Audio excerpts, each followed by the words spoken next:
to puff through the hills on the island of Sodor.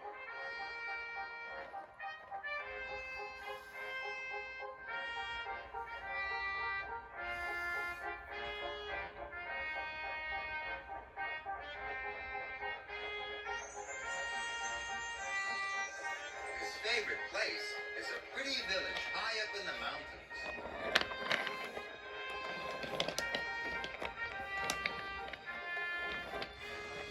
But in the winter, the mountain village gets very cold. So it's important that the engines deliver coal to the village. The houses must be cozy and warm.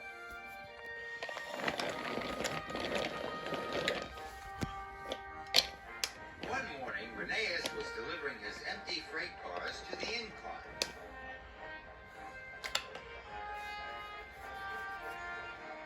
The winch brings empty cars up the incline and lowers full cars down to be delivered to the villages across the island. Reneus was frightened of the incline. It was very high. So Reneus shunted his cars into place, and then he backed away quickly. You are such a scaredy engine, Laughed Skarloey. I'm not scared of anything. Skarloey thought he was the bravest engine in the world. But then, the winch's coupling broke. Oh no! Skarloey steamed away as fast as he could.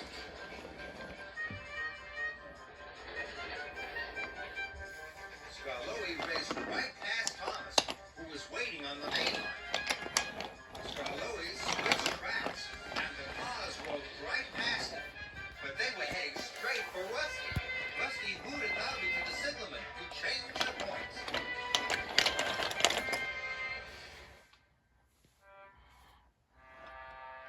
Soon the narrow gauge controller, Mr. Percival, arrived. Well done, Rusty, Mr. Percival said. You are a really brave engine. Thank you, sir, said Rusty proudly. But Skarloey wasn't happy. I want to be the bravest, puffed Skarloey. I want to show everyone that I'm the bravest engine of all.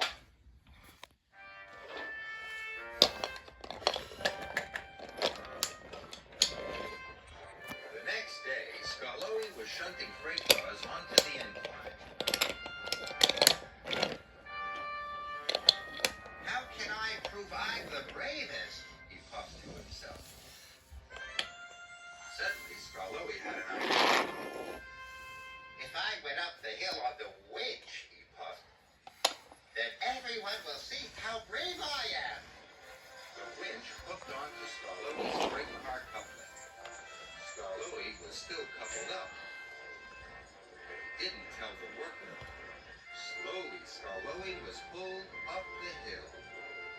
When Reneus and Duncan arrived at the bottom of the incline, they gasped. Look where Skarloey is. Puffed Reneus. That is the bravest thing to do, chuffed Duncan. Duncan cheered and Reneus blew his whistle.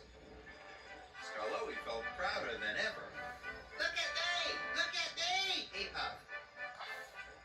At last, Skarloey reached the top of the incline. I'm the bravest engine in all the world, he called.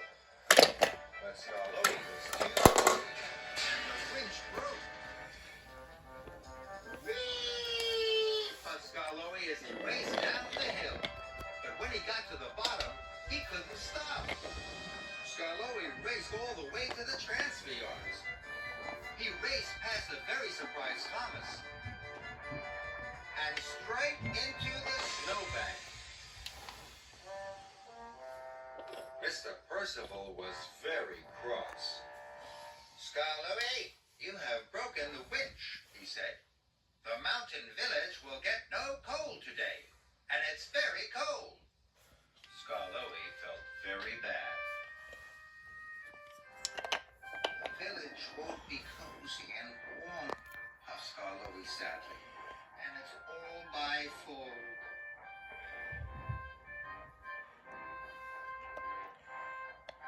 Suddenly, Skarloey had an idea. There's only one thing to do, he puffed. I will have to collect the coal myself.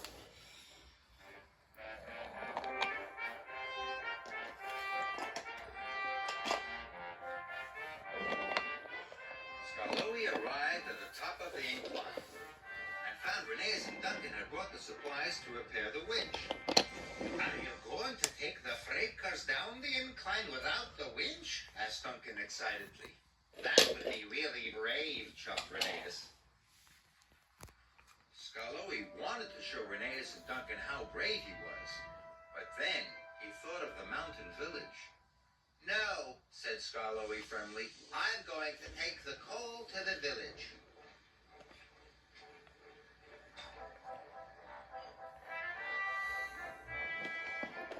So he puffed slowly, carefully back down the steep track.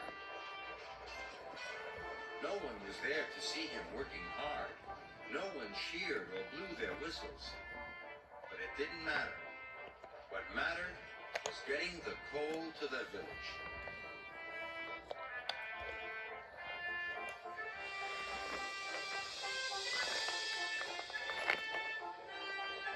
It was late when Skarloey arrived at the village station.